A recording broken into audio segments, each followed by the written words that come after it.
useless. Very useless opposition party. Nobody, we come on, we are rough no. And this is a very useless opposition party. Multi parliament more for your time decides to away say you cap for 540 billion. And then people Muntimikwa out to make my public and anything. Are we mad? Mamen clear huh? Parliament Tobo. Haruna do so what the parliament in some Haruna would ye. Muntaka mutu some Haruna would ye. Afrifa do be pay your boy a car dear from 120 billion and you could do 540 billion. Now what is the parliament? You can't even come and tell us as a people. Unless you are quite ready, Bramo. Are you mad? Opposition party, are you people okay? We are correct. What one now? Mujijis can be to be at me Kasambwa. Huh? Mokase Kroma and Jimmy on. Mokase and Jimmy. I could find what it is Kamamudi or Parliament 20. When you know my Edimu to Mikasa. Maybe Peja Yeka 320 billion. And you could do 540 billion. I could find when you're for the attempt, my green, you're correct. Or be at me, or comes with the atom. Atom the dear man, a child, a money or mine. Atom the dear man, a child, a money or mine. Atom the dear man, a child, a Kufado, and in your mine. Sakaya 2 or my dear 540 billion. I in Chiriman in Ababatria. Number that's what I'm aware. That's a tape, no. What is wrong with us as a nation? And nobody has the right to talk. Obia Timikasa, Obia dear Kufadunti, Akufari wine.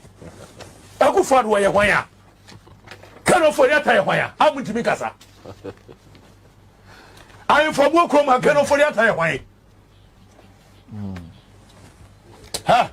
The customer chiramo, the come, Mumu Tiaco, Namranti and the best sorry one day, Mube Ganukuma. And Ranti and the best sorry woman where Mube Gane 540 billion. Are we mad? Obi obey na adwen so ka tafie free fa kasa correct bia oboa o man kasa correct o me da bia sa ngofo o mu ye hypocrite so I don't believe in their speeches and o mafu no mo de nam aduane ne ba na duru stage bi na mabie wa na o mo kasa na sesa aso mo be kan bia ma Ghana fo hu se o mu de o mu do Ghana masa ye fitika se Ghanaian debt no etwam 300 billion na nye no. And that was around 2001, early 2001. Ghanaian debt to GDP, and I'm 75 to 79. Satan, I'm away. Not to me who is answering me. After let me go back to the parliament and I'll come once. Hey, Metana, so wait, Abusia, FMIA. Many change the shows, many Reverend Kodu Bewabesiwa. Mekachan said this 8th parliament will be the most useless parliament ever. Ghana Benya. No, Casameboa. Mrs. Parliament, you're not a pioneer. Ah, makoti na 137 138. Wonche ninkwa. Omunkwa ya hwi wo. Fabra, yem pass ma yenye percentage. Bia ncheni de ani. Okay. Eno no mode ti o. Na ke ntimi nkoto aba. Ema obi a omu busa nipa bi ti se ha wakumsin mo. Information minister Kwadwo Ponkroma mo ene finance minister mo ni enim se omu koto aba mpa ka empai 137 138. Ni ehunu se ye NDC fo MPP fo nko ane toma ane nkofo. Into afema NDC ni nse bia wo ye wie na ha wakumsin mo ne hwa mo ne nam 169 1 toma wo parliament o ye timi koto aba ne bi me say ehon won cheni nkwa no mo chadi o do ya Ghana ni na wote ase no adwene say they are fighting for your interest. You are lying. The BL is out to count. Nobody is fighting for this country. Yes, young code and story. Prophet Isaac. If you hear no meeting now, I hear the catcher and say, Dear Iowa, I will see. Was a very catcher, Mr. For Barbara, nay, Nina. Nay, Dimmy Bannon, so no much. Nay, no, me bunny D. And of course, I'm a man, Bannery. Nadia Chin, Miss Enisa. Come not ban Miss Catcher, for Bonnie Bray. I am a down for many am an old tiffy. A drew so from the ending survival. No, the Nebanico hint. I don't know the Nebanaco. No, any two of Bannas party back. And so no town, I wouldn't. I do any idea for.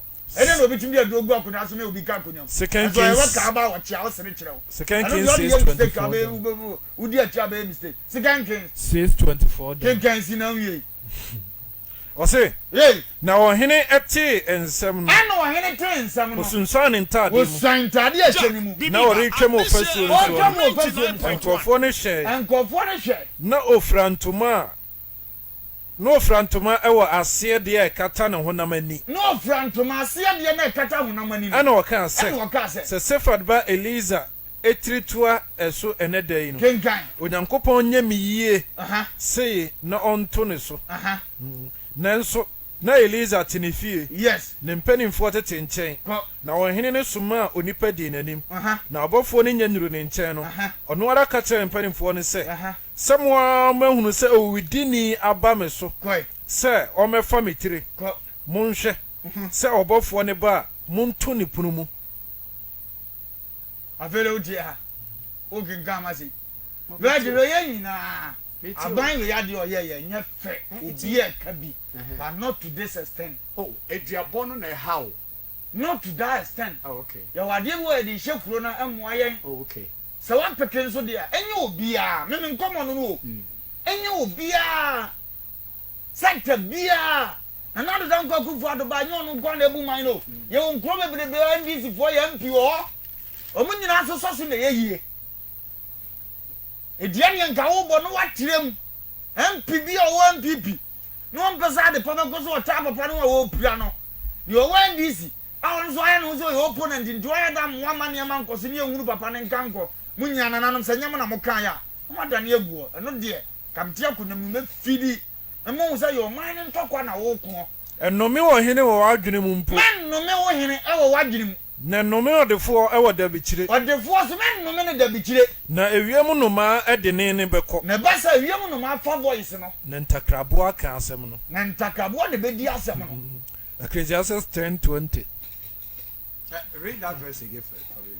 I want to hear it. O say enome wo hene mpo e wo adwene mu. Leader na we di so men no me no wadwene mu mpo se papa we ade a wo ye ipa ade he. Papa we antoa na hwan enome no wadwene mu. Na men no me odefo e wo da bichire. Nya wo ye odefo mpo no so men no me ne da bichire. Na wiem no ma de ne beko. Na ba sa wiem no ma be fa voice no. Na ntakrabo aka na fa voice so ntakramo na be di asem no. Ntakramo. Na ye nipa. Those are birds. Na ye nipa no wasem mo na edi a. Na wo no kura wo fa ne de. Bia ni hu na na dodan kwa kufa do se nyu ano na bre so na koda bi be kasa me wo fentiment mi anko school wa bra woni made enen koda ejina traffic mu ton to fini ade nyina ni wo wie ofufu a wonye obi wo upa wo mpo de be kwa akogwa fidie makoyam eni odi na be wu abekọ because enkora ni wo ena wo po bi ba ne na tena ebi ni ho ti so yo ba kwadwofo a woda dem so obi na ebesi wo ku supporter wa be so le akosi enkora ni nyina wo school mu awo musua de a ye nyawe kra ne bedu baby no ye penye fie bi ehu se akoda bi tumi wie effiches na nekufad ne legacy ye tumi nyi free ne nsem suku ada yi blog ye ne nkoda yi kobi na nekufad bai wa ye bi ene ye se free bi STEM schools a ekoso a wo kwa efa enika science technology engineering and mathematics wonu so dia wo dia ba eye efa ye bona baso ye se be ma be ye bi wa me ni nyina no bra no bona mo ya na tese de ogyina mpo ano so asra opia ye bi 2024 Ghana for ne de begu nsane ani ne ya benkum ni nifa de ye ne ya fa a ebeboa yen na se de na akoso ya ka no so obi ani hwe kwan sapetese a wonum no kwata no a minim ne bo no se 2 cedis a emre bi beba me na to 50 pesos dia na dwuma a wo ye no wa de value ema dwuma no se de obenye sika fofra ka ho ne yankoya chi mi di wie no mampani se judiciary no enye nyo ma ne ebu ma na ode ye ma ye di asem ma ne di epemu a wo ye president no e de na sesan and mampani dada yes enye se judiciary a ana na nyo mo 2012 nyo ma na mu di asem a ye ka